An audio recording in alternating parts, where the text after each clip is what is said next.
जब भगवत स्वरूप का साक्षात्कार हो जाता है तो जिसके अंदर अभेद भावना होती है वो मोक्ष को प्राप्त हो जाता है, और जिसके अंदर प्रियता होती, थोड़ा हृदय द्रवित होता है, वो आगे बढ़ जाता है। उसके अंदर फिर दास्य, शक्य, वात्सल्य आदि भावों का प्रेम जागृत होता है। ये मोक्ष से भी स्वादिष्ट है। जो मोक्ष सुखानुभव करने वाले बड़े बड़े महापुरुष हुए, उनके अनुभव निकले जब इस प्रेम का रसास्वादन किया।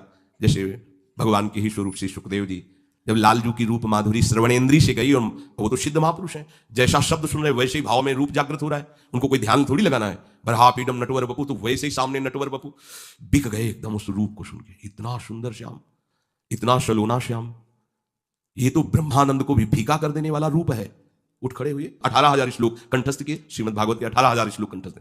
और ये ऐसे महापुरुष हैं जो जन्म सिद्ध हैं। अपने पिता व्यास जी को स्वयं उत्तर नहीं दे रहे, वृक्ष उत्तर दे रहे हैं। सुकोहम सुकोहम, वृक्षों से निकल रहा है। ऐसे तदात्म भाव को प्राप्त महापुरुष, अर्थात ब्रह्मानंद से भी श्रेष्ठ श्री कृष्ण का रूप रसास्वादन। मधुसूदन सरस्वती जी बंशी विभूषित करा नवनी हृदाभात, उसमें कह रहे हैं कृष्णात् परम किमपि तत्व, हम कृष्ण से कोई बड़ा तत्व है मैं नहीं जानता।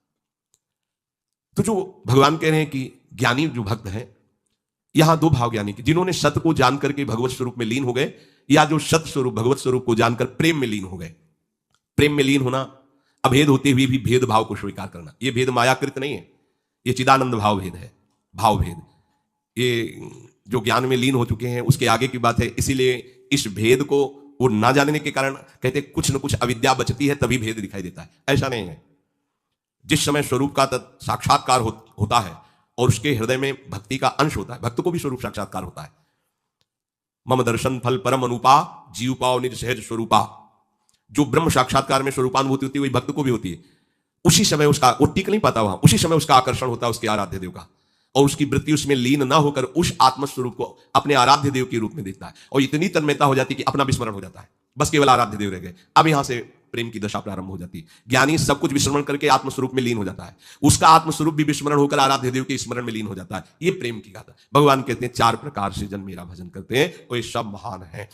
अब इसमें सूक्ष्म बात यह है कि अगर हम केवल भगवान से धन चाहेंगे तो धन मिलने पर भी हम माया में नहीं फंसेंगे।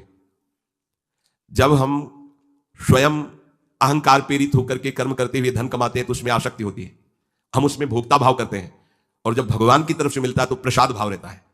ये सब प्रभु का प्रसाद है, और प्रसाद होने के कारण वो प्रसन्नता रहती है, धनाभिमान नहीं रहता। प्रसादे सर्व दुखानाम हानिरस्योपजायते, अंदर प्रसन्नता रहती है और भगवत कृपा का उसको प्रतिपल अनुभव होता रहता है। इसलिए वो धन के राग में न फंसकर प्रभु की तरफ ही खिंचता चला जाता है। कितने कृपालु प्रभु, कितने कृपालु प्रभु। और धनाभिमानी, देहाभिमानी, मैंने ये किया तो इतना लाभ हुआ, मैं इसको ऐसे भोगूंगा, अब ऐसा करूंगा तो इतना और लाभ होगा, वो खिंचता चला जाता है अहंकार की तरफ, ये खिंचता चला जाता है प्रभु की तरफ। अगर प्रभु से हमें धन मिला, प्रभु से कामना की, तो वो कामना संसार में फंसाएगी नहीं, वो मोक्ष प्रदान करने वाली होगी। ये परम लाभ की बात है कि लोकवत भी हमारा मंगल हुआ और परलोक के लिए हमें कोई अलग से साधना नहीं करनी पड़ी, क्योंकि प्रतिपल हमें कृपा का अनुभव बढ़ता चला जाएगा। प्रभु हमें कितना दुलार कर रहे हैं, कितनी कृपा कर रहे हैं, तो ये सब छूट जाएगा, केवल कृपा और प्रभु रह जाएंगे। वो कृपा के सहारे प्रभु के प्रेम में डूब जाएगा। ऐसे कितने भक्तों के चरित्र हैं। जब हम संकट निवृत्ति भगवान से चाहेंगे तब लगेगा अच्छा कोई दूसरा मेरा सहयोगी नहीं हुआ, भगवान ने ऐसी कृपा। तो अपनी अनुभूतियां जो होती है और प्रभु की तरफ हमें प्रेरित करती है। संकट निवृत्ति के बाद वो प्रभु को भूल नहीं जाएगा, वो प्रभु में आसक्त हो जाएगा। ये आंतरिक बात है, सूक्ष्म बात है। आर्थ कोई भी भक्त जो हुआ हो और उसकी संकट निवृत्ति भगवान ने की हो और वो भगवान को भूल करके संसार में ही रमण कर रहा हो, ऐसा नहीं हुआ। भूलने की वो चेष्टा भी करेगा तो भगवान उसे भूलने नहीं देंगे, क्योंकि उसने आर्त भाव से ही सही पर प्रभु का आश्रय लिया है, और प्रभु का आश्रित कभी माया में फंस नहीं सकता है, पक्का है, चाहे किसी भी भावना से आश्रय लिया हो। और जो भगवान से जानना चाहता है भगवान को, उसको कभी ज्ञानाभिमान नहीं होता। अगर हम पढ़ लिख करके जानना चाहेंगे तो जान भी नहीं पाएंगे, पर हमें ज्ञानाभिमान हो जाएगा। अगर प्रभु से जानेंगे, गुरु कृपा से जानेंगे, तो कभी ज्ञानाभिमान नहीं होगा।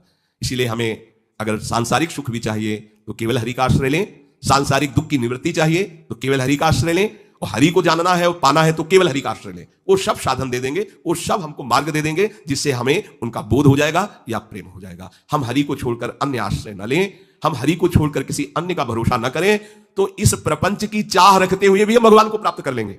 बहुत सरल भगवान ने बता दिया। अब भी समझ में ना आवे तो आप जाने, हमारी यही तो चाह है, हमें धन मिल जाए, हमारी दुख निवृत्ति हो जाए, हमें ज्ञान हो जाए, हमें मोक्ष हो जाए, सब हो जाएगा।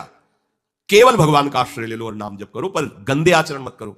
आहार विहार संयम से करो, शास्त्र संयम से। अब करो गंदा आचरण। जो गंदे आचरण वाले थे जब प्रभु की शरण में आए तो उलट गए, फिर दोबारा नहीं दिखा उधर। तो क्या हुआ, वो महात्मा बन गए। अब अपनी भगवान की शरण में आए, अगर गंदे आचरण करते रहेंगे तो अनुभव नहीं होगा, और होगा कि पता नहीं भगवान आपके ऊपर प्रसन्न होंगे इसलिए ऐसा हो गया, हमारा तो नहीं हुआ। आप आचरणों को, भगवान का बल आपको सहयोग देगा, आपको बचाएगा। पर आप इच्छा करके यदि कामनाओं की प्रवाह में बहकर गंदे आचरण करेंगे तो छूट भी दी है भगवान ने, आप करो और उसका फल भोगो, अवश्य में भोक्तव्यम कृतम कर्म शुभाशुभम। आश्रित को यह ध्यान रखना चाहिए, अपने आराध्य देव के विरुद्ध आचरण नहीं करना चाहिए। अगर कहीं होने की संभावना हो तो आराध्य देव से प्रार्थना करनी चाहिए, बचा लो प्रभु। हर्षित होकर कैसे कोई पापाचरण कर सकता है भगवान का दास कहलाकर, भगवान का शरणागत कहलाकर। सबके अंदर वासनाएं होती हैं, इन्हीं का नाश करने के लिए तो हम भगवत मार्ग के पथिक बने। और नाम में इतनी सामर्थ्य पूछो मत। ये तो जैसे जैसे तो ऐसा लगता है अभी तो कुछ परिचय ही नहीं मिला नाम का। इतना अमोघ, इतना अगाध, इतना अथाह वैभव नाम में है। सच्ची मानिए, सच्ची मानिए, आप बस लगे रहो राधा राधा राधा, फिर देख लेना आप, खुद देख लेना आप। बस ये चीजें बंद कर दो जो असाधन है। ये होने के हमने विचार भी किया, जब लोग प्रश्न करते हैं कि नाम तो हम भी जप रहे पर, तो विचार किया आप असाधन करते हो, भगवत विमुख आचरण करो, कैसे प्रभु को आप प्रसन्न कर पाएंगे। अभी तक करते रहे, कोई बात नहीं, वो भूत है, निकल गया भूत। वर्तमान को संभालो, वर्तमान में कोई गलत आचरण ना हो तो आपका परम मंगल श्री हरि कर देंगे। शेष